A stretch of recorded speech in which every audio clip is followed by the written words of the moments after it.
প্রভুজি আমাদের বলছেন, মানুষের চেতনা পাল্টাচ্ছে।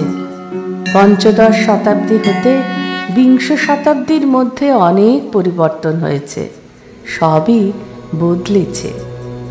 এ যুগ সন্দেহ, অবিশ্বাস, অস্থিরতার যুগ।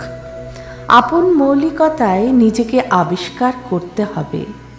যিনি আত্মানুসন্ধানী তিনি যুক্তিবাদী। যিনি সত্যকে খোঁজেন কর্মে, চিন্তায়, বৈরাগ্য তাঁরই নিকট সত্য। বেদান্ত সত্য হল চরৈবেতি।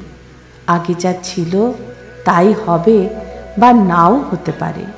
নূতনের প্রেরণায়, নূতন সৃষ্টিকল্পে কিছু কিছু নতুনত্বের আভাস থাকবেই।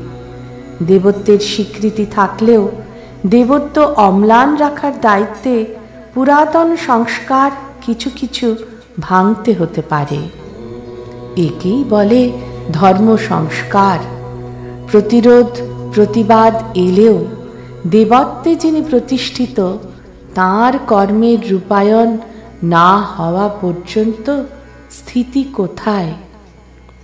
পরমারাধ্য প্রভুজিকে আমার অনন্ত প্রণাম।